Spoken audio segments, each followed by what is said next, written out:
Welcome back to the Zack Clark Show. As you can tell, I am not Zack Clark here on ESPN Tucson 1490 and 104.9 FM.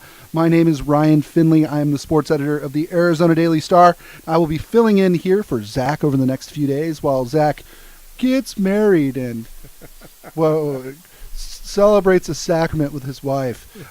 It'll be really a lot of fun. The wedding itself is going to be a blast, Stacey, don't you think? Yeah, we've had the privilege of being invited to the wedding. Very excited about that.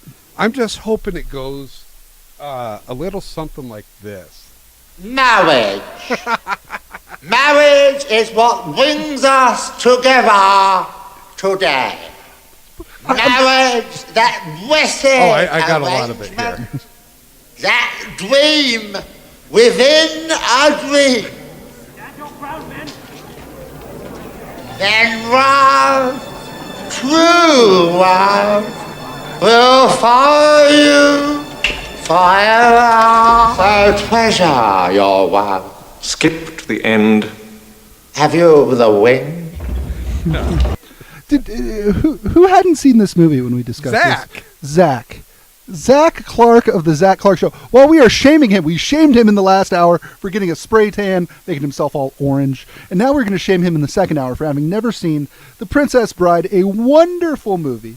People wonder now, and as I do, like, how did Billy Crystal get so famous? Because all he does now is kind of pontificate.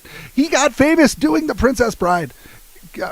Kevin Arnold. His name is Kevin Arnold. The actor who played Kevin Arnold, Fred Savage, was in The Princess Bride. A wonderful movie. And if you're of a certain age, as Stacey and I are, this was a movie that was on, every minute of every day at my house for a very long time growing up. But Stacey, you love it? I do love it. Yeah. It's good. It's weird. It's a weird. Here's the thing. Well, okay. So, and we can talk about this. This is not sports related, but this is a segment at some point. You watch these movies as a kid, and you grow up thinking, okay, no, that's kind of just a regular movie. Then you watch it as an adult, and you go, what adult let a child watch this movie? I grew up, no joke, Stacey, no joke. I grew up every, Christmas season when my parents, we would have people over, and they'd stash us in the other room, all of us kids. And I grew up with 3 siblings and friends and cousins and all this stuff. You know what movie they would put on for us, Stacey? Blazing Saddles. Oh, such a great movie. Again, not for a kid. A wonderful movie. Adult me can see the politics in it and can see that it's a farce and all of that. Childhood me thought that was like just a movie that you watch. There's the funny scene when they're by the campfire with the beans and Mongo punches out a horse. And you go, this is just a normal movie. And then you watch it, it comes on Turner Movie Classics or one of those now. Uh-huh. And you watch it and you go, what adult said, just let the kids watch that? Oh, it's baffling to me. Baffling to me. Real quick. That weird uncle that you shouldn't associate with. Probably that, yeah. So, by the way, we were talking during the break. Stacey and I, we should just stay mic'd during the break because we had a really nice conversation. Serena Williams, it is coming out, is apparently 20 weeks pregnant with her first child. But apparently she took that down. That Snapchat. It's a Snapchat with a thing. She's showing her stomach, and it says she has typed 20 weeks in there. Okay. Sorry. And perhaps we should just say, reportedly, allegedly, Serena Williams is pregnant. There you go. If I'm doing my pregnancy math, and I'm no expert at this, did she destroy the Australian Open while pregnant? Did she blast through one of the 4 toughest tennis tournaments in the world while pregnant? Because if so, she's already on the, and I know Zach hates Mount Rushmores, but I'm going to say Mount Rushmore. Mm-hmm. She is on the Mount Rushmore, maybe of athletes of my lifetime. Okay. Interesting. Who is it? Wow. It's Tiger Woods, it's her, and who else? Yeah. I mean, are you looking at putting Wayne Gretzky up there? You putting Michael Jordan on there? Tom Brady's probably up there. Michael Jordan's probably up there. But, I mean, she is certainly, I think you can make as much of a case for Serena Williams as really any athlete. Even somebody like Tiger Woods was so dominant and he burned sort of hot and bright and has been sort of nothing the last 5 or 6 years. Serena Williams is still, anytime she sets foot on the court, she is the best player and has been for 15 years. Well, and that's the thing. I mean, she's what, about 35? Yeah, she's 35. 34? Uh-huh. So at her age, normally tennis players that's way beyond their prime, Yeah. let alone being able to compete at that level. It's incredible. It's incredible. And she's out there winning these things, and now if you're saying she's pregnant, She is a 23-time major champion. Not a 23-time tournament champion, a 23-time major champion. And by the way, her representative has confirmed that she is indeed 20 weeks pregnant. Ding! Love that. So Serena Williams, pregnant. We're going to talk about a whole lot of things, some of them even sports, on this show over the next couple of hours. A couple of things I want to talk to you about today. Give us a call, 298-1490, ESPN 1490 and 104.9 FM. I want to talk about the Arizona Wildcats landing a verbal commitment from Shaquille O'Neal's son and why Sharif O'Neal is not going to be a guy who camps out in the paint and tears down backboards. He is a much different player. We talked with the Daily Star's Bruce Pascoe about him in the last hour. I want to talk to you about the Arizona Diamondbacks. Are you buying them at this point? 10-5, first place in the National League West. They have Zack Greinke going tonight against the San Diego Padres, who, take it from me, are terrible. Are you buying what the Diamondbacks are selling at this point? I want to talk about Aaron Hernandez. I want to talk about the NFL playoffs, NBA playoffs. If you want to talk hockey, I can lie to you and tell you that I'm interested, and I can fake some NHL knowledge. Also, we can talk about Arizona Wildcat sports, and later in today's show, we're going to have Jared Oliva on. He is maybe the best part of the best lineup in the Pac-12. Arizona Wildcats baseball team is hosting Utah at High Corbett Field starting tomorrow night, the rare Thursday, Friday, Saturday weekend series. We're going to talk Arizona softball. Zack Rosenblatt from a little newspaper called the Arizona Daily Star. He will be on with us next segment to talk about softball, football recruiting, and a little bit of Sharif O'Neal. That is a huge series. Stacy, do you know this? Huge series this weekend. Arizona-Oregon softball. You've got two teams, both of them ranked in the top 10 nationally. Arizona has 2 conference losses, both of which were suffered last week at Utah, believe it or not. interesting. Oregon has 4 conference losses. The winner of this weekend series will essentially be in the driver's seat to win the league. Arizona's pitching, which has been the strength of its team the entire season, has really struggled the last couple of weeks, or the last week or so. Danielle O'Toole, who will join us tomorrow. Taylor McQuillan had just been dominant throughout the year. Last weekend was a little bit of a blip. As much as you can say a regular season home softball series is must-see, must-attend stuff, this is the weekend for it. The Arizona Wildcats, weather is going to be perfect. Both teams are really good.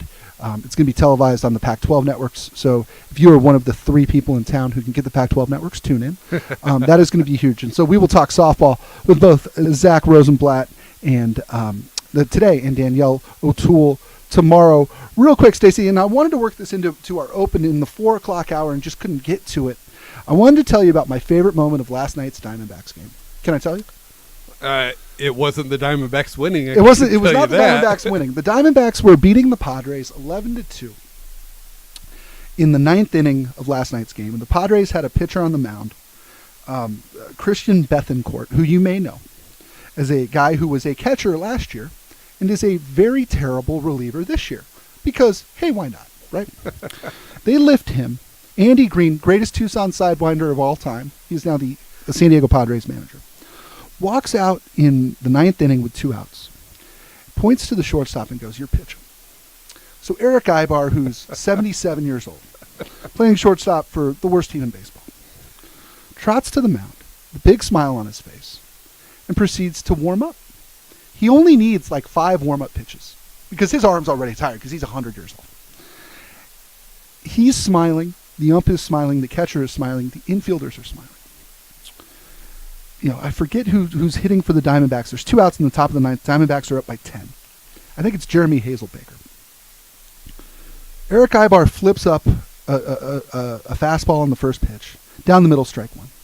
Everybody goes crazy. Hazelbaker, whoever is hitting, is laughing. The umpire's laughing. Second pitch, he throws a curveball.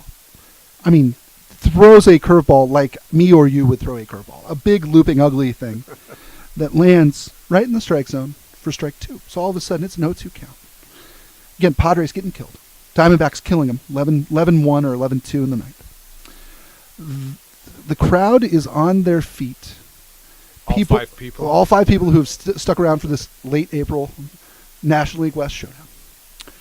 and he gets a ground out. I mean, fastball inside, dribble to second baseman, they flip the first inning over. And in that moment, what should have been the low point of the Padres season, and it was, don't get me wrong, and what should have been just another batter for the Arizona Diamondbacks, became something different and funny and kind of life-affirming in a way. You've got all of one team laughing at how badly they're getting beaten. You're giving some guy the opportunity of a lifetime to step in and pitch. He's thrilled. He's trying in his own way. He's throwing an 82-mile-an-hour fastball, but he's trying.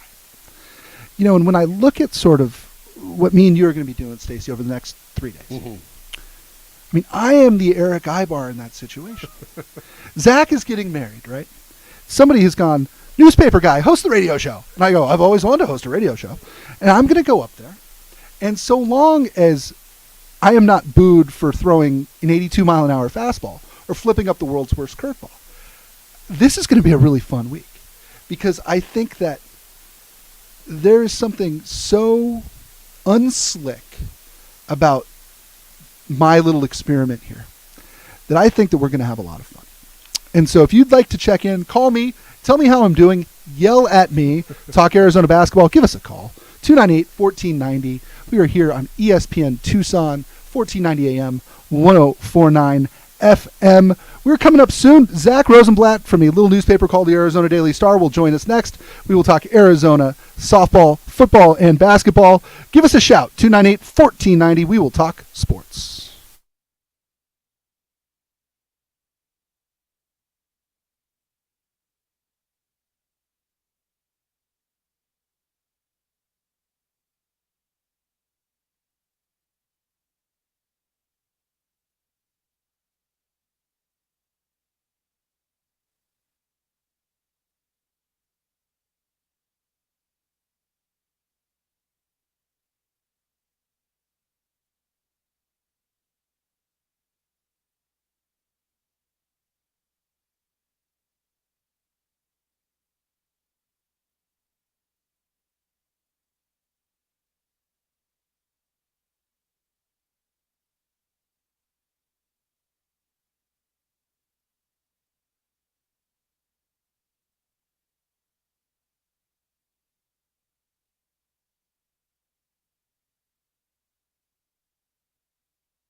You got plans for this weekend?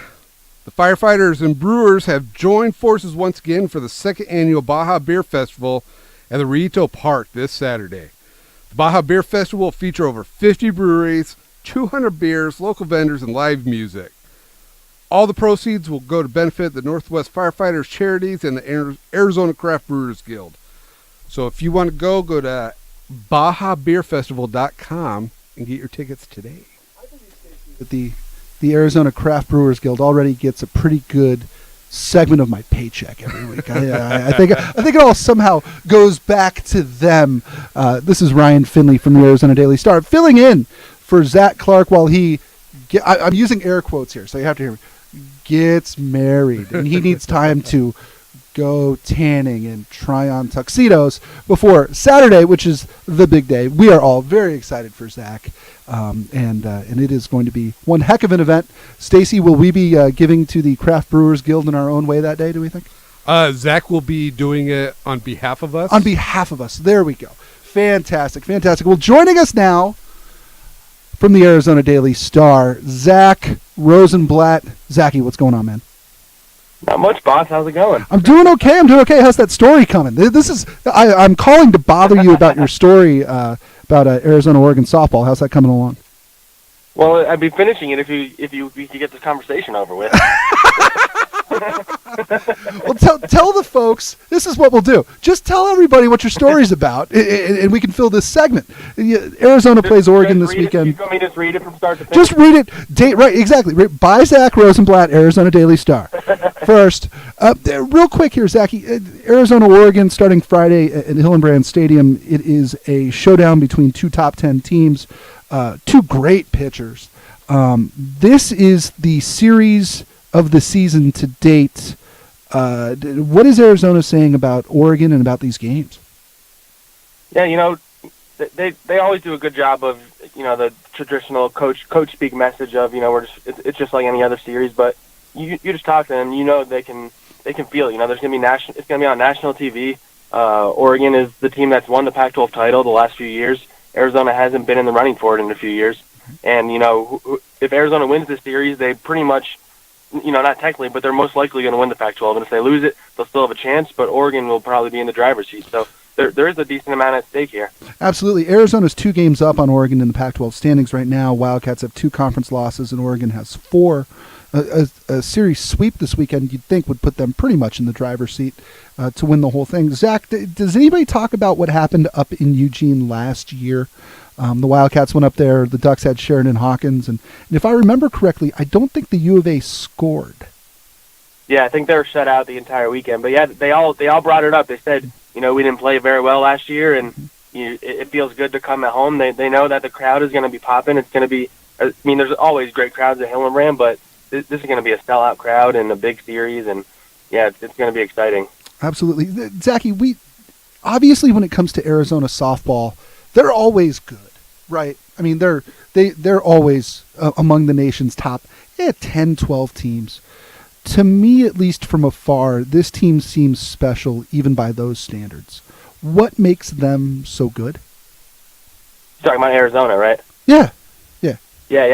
It's just, Coach Candrea has a whole thing where he says, winning in softball is all about good pitching, good defense, and timely hitting. And for the last few years, they've had one of them and maybe not the other one, or 2 of them and not the other one, or one of them and not the other 2. Mm-hmm. And for the first time since I've been covering them, since 2010 when they made the College World Series, they're good at pitching. They're really good at pitching, and they're even better at hitting, which is remarkable when you consider how many home runs they've hit the last few years. Their lineup from top to bottom, there's not a weak spot in that lineup, and it's kind of a murderer's row. And I think the biggest difference has been these freshmen that have come in. Deja Muli-Pola at catcher, and Jesse Harper at first base, and Reina Caranco in the infield. All 3 of them have just put up numbers that you just don't see freshmen put up usually, and it's kind of brought some stability to that lineup. And they really haven't been challenged that much this year outside of the Florida State game and the series they just lost to Utah.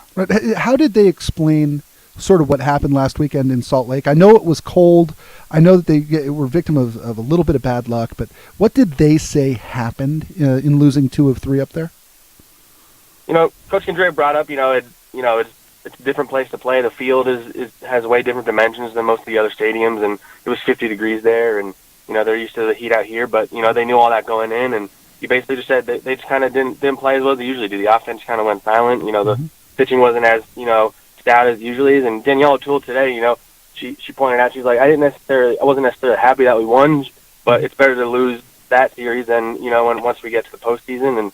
And she thinks this, they all talk about how this team responds to losing because they hate it so much. And in the midst of a 25-game winning streak, in the end, that doesn't matter if you don't win and get to Oklahoma City. So I think that they're all handling it the right way. They came out and beat up on New Mexico State yesterday, and they're prepared for this weekend. Is there something about a bus ride to and from Las Cruces, New Mexico that can be a good thing? There's nothing about driving. Have you ever done that drive? There's nothing good about it. No. Why would I? What reason would I have to go to Las Cruces, New Mexico, Zach? By the way, hold on. This radio station, they can't pick this up in Las Cruces, right? No. Okay, so I can continue to run my mouth? Great. Is there anything good? I mean, from a bonding standpoint, jumping in a van or in a bus with your teammates, I mean, did anybody say anything about that, or are they just focused on Oregon at this point? Honestly, this team, just for me covering and talking to Coach Candrea, and Coach Candrea, he doesn't BS. He says what he thinks, and he says this team is as close as any team he's coached in a long time. And you see that just day to day. They seem to have someone together, and they have chants for every single player, and their dugout throughout the game. It seems like they're having a great time. So, I'm sure the bus ride was a lot of good bonding, but I don't even know if this team needs that at this point. Sure. We were talking earlier, Zachy, two more things, then we'll get you out of here, about the pressures that exist when your father is really good at a sport. Okay. So we were talking in regards to Sharif O'Neal. You wrote a story for us last weekend that touched on that just a little bit. David Watson at Amphi is the son of not only David Watson Sr., who was a really good U of A football player in the day, but Laura Espinoza Watson, right, who was a top 5 all-time Arizona softball player. How did he deal with that? Did you guys talk about that at all? Yeah, a little bit. The biggest thing, just from everybody I talked to, between him and his family, his dad even said, he's like, maybe this is sacrilegious, but if he had went to ASU, I would have let him do that. We weren't pushing him towards the U of A. I love the U of A. It holds a special place in my heart. But we never once pushed him towards the U of A. It just kind of naturally happened that way. Arizona was his first scholarship offer. When he visited, you always hear they made me feel like family, but he had all these stories about the specific ways they made him and his family feel like they were a part of the family, and that he's gotten a lot of interest from a lot of schools. And if he had waited it out, I think he would have got some pretty good offers, but he committed to Arizona, and when you talk to him, he's going to stay committed to Arizona. And the Wildcat legacy, it's really cool for him. And he's kind of going down his father's path, but he says he's a different player, and it's a different time. The recruiting's way different than it was back then. And, that part of it wasn't really on his mind when he was making his decision. What are you more excited for here, Zach? The weekend series at Hillenbrand Stadium between Arizona and Oregon, or Chance the Rapper tickets that go on sale tomorrow? Chance the Rapper tickets are going to be pretty cool. But that's not for a while. I like what's right in front of me, so the softball series. Okay. So you are taking it literally one game at a time, and when you buy, I think they go on sale tomorrow, don't they? I believe so. But Ryan, I'm just trusting the process. You are trusting the process. If you get Chance the Rapper tickets, you once told me to do it. Yes. If only we knew somebody in the radio business who would have access to Chance the Rapper tickets. Dang it. Oh well. And we're going to work on new bumper music, by the way. No more of this Guns N' Roses stuff, huh? All right, love it. But get some rap music up in there. Absolutely. That is Zack Rosenblatt with the Arizona Daily Star. Follow him on Twitter at Zack Blatt, Z-A-C-K. He spells it the right way, B-L-A-T-T. And on Tucson.com. Hey, Zach, both Stacy and I will see you Saturday. Am I right? Yes, I will be there. Excellent. Mazel tov, as they say. Good job. You said that right. Thank you. I tried. All right. We'll see you soon. We'll talk tomorrow. All right. Later, boss. Later, man.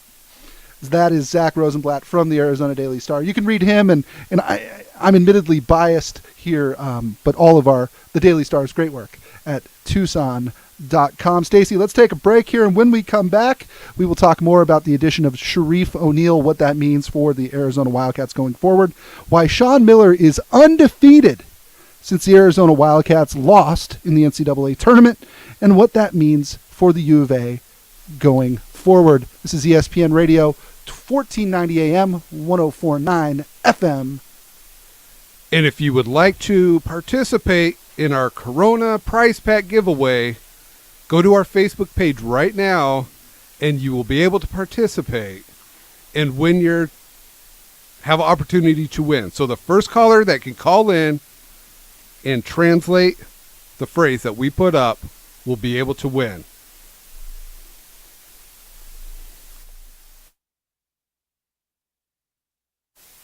I thought you meant the next segment. I thought you meant that was on That's the all end right. of the next So segment. I'm sorry. we are live right now. Zach will be, or Ryan will be holding up the sign right here. Okay. Tell me when. Right now. So if you can translate that phrase, hold it a little closer if you could. Up here, there's a little there we go. camera. Yeah, cover your face there. The phrase is Buenos Amigos. Call in 298-1490 right now. The first person that can translate that phrase, Buenos Amigos. If you're watching on Facebook, you can see it up there. We have it splattered right there on the page for you. Buenos Amigos. The first person that can call in and tell our call screener, Charles, what that means will win themselves a Corona prize pack. Best of luck to you. Ryan, you are not eligible to win this.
Dine Out for Safety. For the past 20 years, the Southern Arizona Center Against Sexual Assault has been uniting local businesses and individuals in a unique way. Today, you need to go eat. Go to any of the dining restaurants that are participating in this event. Go to ESPNTucson.com to find out the list of restaurants that are participating in this. And 20% of today's proceeds will go to help to support survivors of sexual assault. Rhino? Stuff. And so regardless of what I spend, that goes towards survivors of sexual assault. That is correct. Fantastic. Fantastic. Well, You're going to eat today anyways, correct? Yes. Zach, I have to eat at some point. We all got to eat, right? That's correct. Absolutely. Welcome to the Zack Clark Show. As you know, I am not Zack Clark. I am Ryan Finley, sports editor at the Arizona Daily Star, filling in for Zack here for the next couple of days. Zack right now is, I believe, getting spray tanned and shining his rental tuck shoes or whatever it is you do. Stacy, did I ever tell you my wedding tuck story? No. Okay, let's continue to talk about not sports on this sports show. I'm sorry. So this wedding was a very big deal. We got married up at La Paloma. I think they built a statue to my father-in-law for picking up the bar tab that night. The day before I'm supposed to get married, we go to Tucson Mall, to the tux rental place that I will not name on air. I walk in, I try on my tuxedo, and the sleeves on my tuxedo are, I don't know, 7 inches short. 7 inches? Yeah. And I go, to the lady. And she goes, you can make it work. We can kind of sit. I go, no, you can't make it work. It's like to here on me. It's like, no. It's like I'm wearing one of those like baseball shirts, like those old, whatever, Raglan baseball shirts. So I'm kind of freaking out. And at some point, she goes, we don't have any shirts in your tuxedo size. Now, I'm a fairly normal size dude. We don't have any in the city of Tucson. If you would like to drive to Phoenix, you can get one. What? And when I said something about something I probably shouldn't have, she, no joke, did the pantomime putting a gun to her head and blowing her brains out move on me. She's like that. Anyway, wow. Long story short, I had to send a friend of mine to Phoenix to get a tuxedo shirt so I could get married and not look like an absolute moron. My point being, and there is no point outside of I get to publicly shame the tuxedo people 9 years later, and Zack will learn this weekend. Stacy, you know, you're married. Mm-hmm. One thing will go terribly wrong at your wedding. Yes. One thing. If you can get past that, happy life ahead. Oh, yeah. Happy life ahead. My brother Patrick, former Star Sports reporter Patrick Finley, we were halfway to the church when he turned and went, forgot the rings. Kind of a big deal. One thing, but it's one of those lessons, and I think that's sort of just the way the universe lines things up for us here. On your wedding day, one thing will go disastrously wrong. And how you respond to that, I think, can set you up for a good marriage or a bad marriage. Yeah. I'm glad that I did not have to wear the cutoff shirt or some sort of like T-shirt with a bow tie on it, like a male stripper would or something. I'm glad I didn't have to do that, but it's also a story you can tell, and my wife and I do laugh about it all these years later. Probably not so much had I forgotten the rings, though. Am I right? Yeah. Okay, what went wrong at Absolutely. yours? Tell me, something must have gone wrong at yours, right? We were very lucky. I mean, the worst thing that happened with us was it got a little gusty, the wind, and knocked over a couple of centerpieces. If that's it? It? Stacy. Oh, hey, guess what? We had a couple to replace them with. Oh, my God. Okay. So, I mean, the tables were a little wet. Yeah, extremely lucky, You're just dumping on my point here. I make this wonderful universal statement. You go, yeah, ours was great. I mean, we lost a couple centerpieces, but that was it. Coming up on the show, lots of things to talk about. Jared Oliva from the Arizona Wildcats baseball team will join us in the next hour. The U of A plays the rare Thursday, Friday, Saturday series starting tomorrow night at High Corbett Field against Utah. We will talk about Sharif O'Neal. That's Shaquille O'Neal's son, who is verbally committed to the Arizona Wildcats. And Stacey, I'd like to talk about basketball here for a minute. Mm-hmm. Sean Miller, since losing in the Sweet 16, is undefeated. Follow me here. Okay. Everything has gone, for the most part, Sean Miller's way ever since probably the most gut-wrenching loss of his career. Okay. Look at what has happened to the Arizona Wildcats over the last week or so, right? Alonzo Trier decides to return, giving Arizona a go-to scorer for next year. Raleigh Alkins is sort of weighing his options, but you would think would lean towards returning, which is good news. You're going to lose Kobe Simmons anyway, am I right? Probably. but we Probably. weren't expecting a lot from him anyways. The ditto for Chance Comanche, frankly. I mean, this is a guy who you don't really know sort of what role he's going to play, even if he does come back. Dusan Ristic, who had actually weighed turning professional, I mean, he had weighed that seriously, announces that he is coming back. So that's another starter. Mm-hmm. And then on Saturday, they hit the out-of-the-park home run great hire with Lorenzo Romar. And he'll be introduced tomorrow during a press conference on campus. Lorenzo Romar is a guy who I think brings much-needed balance, a nice philosophical contrast to Sean Miller and what he's been able to do. 30 years of experience as a coach, and somebody who I think will be, if Arizona is successful next year, it's because Lorenzo Romar has added that sort of to the mix of what they have. And then today they go out and get Sharif O'Neal, the son of Shaquille O'Neal, a stretch four type player who can join them as soon as 2018. It's impossible, Stacy, to win the offseason, right? Okay. Especially after you lose in the Sweet 16 to a team that on paper had no business playing with you. But Sean Miller has won the offseason. This is a team that is shaping up to be not only a Final Four contender, I think, but a Final Four favorite next season, simply because of who they have coming back, the change in philosophy, bringing in Romar, losing Pasternak, sort of just that new blood that you get in there, and then the promise of more good players coming in 2018 and beyond. As depressing as the month of March must have been for most Arizona fans, it is still a pretty good time if you're to be a fan of the Arizona Wildcats today. Thoughts? Absolutely. Okay. I guess my biggest question is, he's got all these things going for him here. Right. You got DeAndre Ayton coming in. You got Brandon Randolph, Ira Lee coming in. You sign O'Neal. Mm-hmm.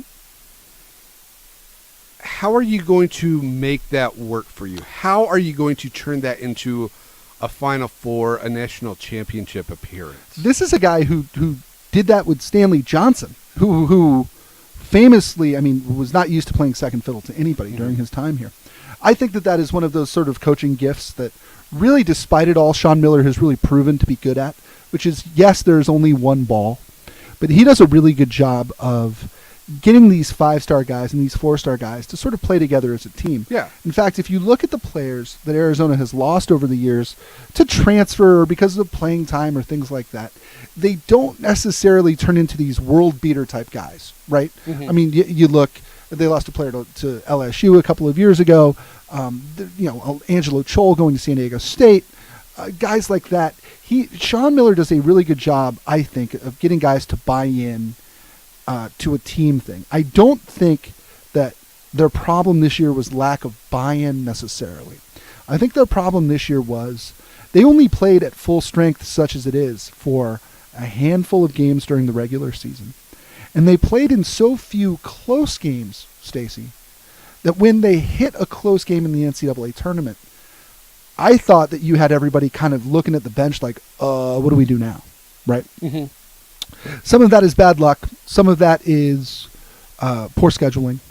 But this is a team that, really, if you look at it, the games that they played in that could be called genuinely close nail-biter games. They played UCLA here and lost. They played Michigan State in the opening night of the season in Hawaii and won. And that may have been it. Everything else was Arizona blowing late leads, and it gets down to 5 or 6, and everybody gets nervous, and then they win, or an Arizona runaway win. I think that there's something to be said for being tested throughout the course of a season, and I'm not sure Arizona had those sort of go-for-the-gold moments where there's 7 seconds, 6 seconds, 5 seconds, 4 seconds running down, and Arizona's got the ball with a chance to win the game. Yeah. I guess my biggest concern is you have guys that have come in, big-time recruits. No questioning Miller's ability to recruit and get big names here. Mm-hmm. His ability to get them to perform in those situations, even though they haven't necessarily experienced them. Right. Why are they looking to the bench? Why don't they know what to do? That is the question. And, well, I don't think that it's we don't know what to do. I think it's such an unfamiliar feeling to be in a close game, that they didn't necessarily stick to the plan, if that makes any sense. I don't think the plan to win a Sweet 16 tournament game was ever Alonzo Trier shooting every time he touched the ball for the final 11 minutes. I think that is what Trier thought the best pathway to success was. And again, and I will bring this up every time this topic comes up. If Alonzo Trier hits the three-pointer at the end of that game, Stacy, we are building a statue to Alonzo Trier. And Alonzo Trier doesn't come back to school this year either, right? Yeah. Alonzo Trier is off to pursue his dreams, and maybe Arizona makes the Final Four and loses there. Maybe they win the whole thing. If he hits that three, nobody would have ever talked about, but Lauri Markkanen didn't touch the ball in the final 11 minutes. Nobody would have talked about fouls and blowing a big lead and some of the mistakes that Arizona made down the stretch, running out of timeouts so you don't have them when the game is on the line. If that one shot goes in, he is a hero, despite everything that happened, right? Even if they go on and lose to Gonzaga in the next game. I think so. I think you look at it as one of those sort of seminal moments. I mean, it is the... I don't think that's the case, because you would once again be getting to an Elite Eight, but not getting to the Final Four, not getting to that next step. But it is one of those one shining moments that you would see on TV until the end of time. And to me, I mean, that is... only one team can win it all, right? To have one of those great moments in the tournament, I think really has some value. And we look over the years at some of the great Arizona NCAA tournament moments. I mean, those are the things that sustain us, when we're trying to dream of what they can do. Stu, you want to talk U of A basketball? What's up? Yeah, hey, how's it going, guys? I'm doing great, Stu. How are you? Excellent. You're sounding awesome. Really good show. Oh, thank you. That Team USA connection with Lorenzo Romar, I think, is going to be really good, because they work together, working with the AAU elite guys, trying to make a team out of them, and I think that's the name of the game right now. And as far as Alonzo Trier goes, I think he's looking for his great... I think he knows that he didn't get his great moment, and he's looking for one. And I think he can have one, and I think on top of that, he's going to be a real highly beloved Wildcat for coming back. Mm-hmm.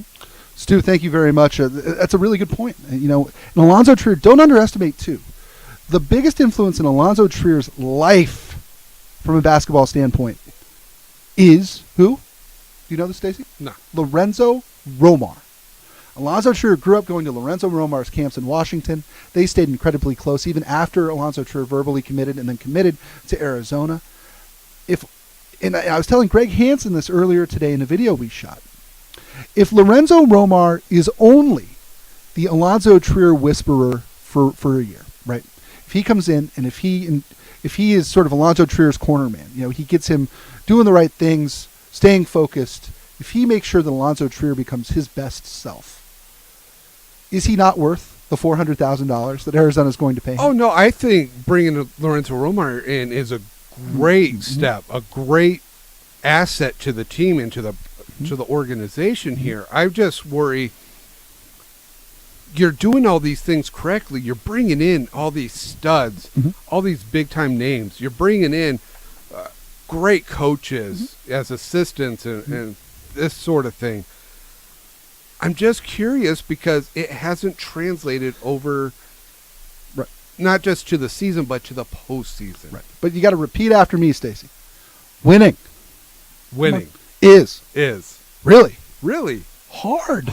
Winning is really hard. Yes. Winning a national championship. And there is a reason that the same 5 teams are there every year. It's because it's really dang hard to get there. Now, Arizona has underachieved. We can all agree. Yes. Yeah. And if you take away Arizona's 1997 national championship, just for the sake of argument, Arizona would be known nationally as a program that perennially underachieves. Yes. Right? However, it is a crapshoot. It is an absolute... I'm mixing my metaphors left and right because I'm new to this radio game. It is an absolute roll of the dice every time you get to a certain level in the NCAA tournament. The best team never wins. The hottest team wins. And Arizona, for one reason or another, and I'm not sure I'm willing to put this on the coaches or the players yet, Arizona seems as if they have run out of gas a round or two too early the last couple of years. And that, I guess that's my biggest concern is, one of the things when Miller first got here was he would never lose to a seed that was lower to him. Right. The last few years he has. He has done that now twice. Or I'm sorry, 3 times. And it was in, I believe, each of their last 3 elimination games. So when they were eliminated by Wisconsin back in 2015. Last year when they lost to Wichita State.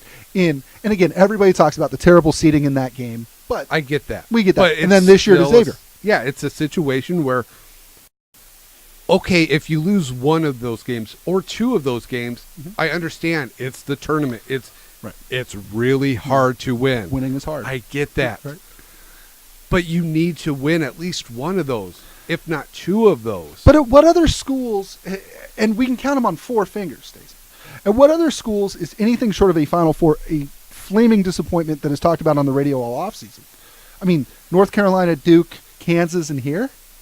Maybe. Okay. Do you think when looking at resources and when looking at recruiting and when looking at everything else, can Arizona hold itself to the same lofty standard that North Carolina, Duke, Kansas do? I mean, to me, Arizona operates at a little bit of a disadvantage relative to those schools. Okay. But it's still a situation where you're getting the same kind of draft or recruits that those guys are getting. Not all of them. You're getting less of them. Well, you're getting less of them. But you're getting top 5 recruiting classes. Yes. So you're up there with the Kentuckys, the Kansases, the Dukes, Carolinas. You're getting those same caliber players. You're not getting the same caliber results. Real quick, so we can end here on a point that we agree on. Arizona fans frustrated, obviously, especially because this team looks so good every year. December, January, February, and then in March, just kind of a little bit short. You imagine what it'd be like to be a Kansas basketball fan. Let's talk for a minute, real quick. Kansas is, I mean, you want to talk about the only game in town. Kansas basketball. You have a coach in Bill Self who is, I think, universally thought to be a top 3 coach in college hoops. You get better players than most any team in the country every year. And then something happens like the Oregon game. And what do? It's crazy. They've at least won a title in the last decade. Been to Final Fours. Very, very true. All right, well, we should take a break here. When we come back, we will talk about the NBA playoffs, the Arizona Diamondbacks reset, some Arizona Wildcats talking coming up with us at 5:20. Jared Oliva from the Arizona Wildcats talking about a huge series this weekend against the Utah Utes. This is ESPN Tucson, 1490 and 104.9 FM. I'm Ryan Finley. We will be right back.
This is Ryan. This is the Zack Clark Show on ESPN Tucson, 1490 and 1049. This is the Ryan Finley FM. Show. I have not renamed the show the Ryan Finley Show. This is Ryan Finley. I am the sports editor at the Arizona Daily Star, filling in for Zach. Steve, you're on line one. You want to talk Arizona basketball. What up, man? Hey, how's it going, guys? Thanks for taking my call. Mm-hmm. How can we help you?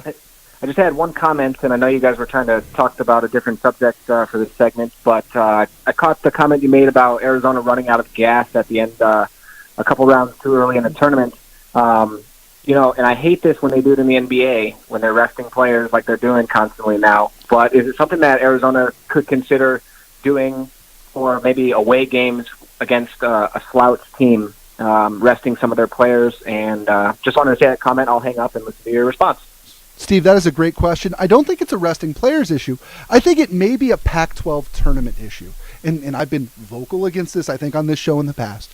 One of the downsides of having a conference tournament right before the NCAAs is if you are going to make a run to that conference tournament championship game, you are going to be gassed Sunday morning. By the time the brackets are announced, you are going to be tired because you have played 3 games in 3 days before intense NCAA tournament-like games. I think that at some point, Arizona has been a victim of its own success when it comes to the Pac-12 tournament. Lute Olson's teams, almost like he wanted them to do it, would almost always bow out in like the semifinals or the quarterfinals. I mean, one year they lost to a really bad UCLA team early, but then they would go home and rest for 4 days. Now, what would you rather be, Stacey? A 3 seed? Coming off 3 wins in 72 hours, but exhausted? Or would you rather be a 5 seed who's been sitting at home getting ice all week? Well, yeah, I mean, that's a difficult question. Right. Where are you going to eventually end up? Mm-hmm. Are you going to end up on the East Coast or the West Coast? Right. And things of that nature, but... And in Arizona's case, winning the Pac-12 tournament gave them a 2 seed in the West, which is the best possible outcome for them. That paid off for them in theory this year. Yeah. I don't know.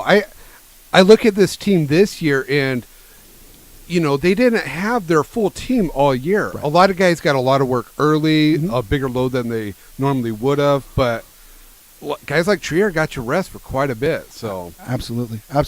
Well, here we are going. Steve, that is a great question. Thank you so much. We're going to take a quick break. When we come back, we will talk more about Arizona Wildcats basketball, baseball, and then Jared Oliva from the U of A baseball team joining us here at about 5:20. This is ESPN Tucson, 1490 and 1049 FM.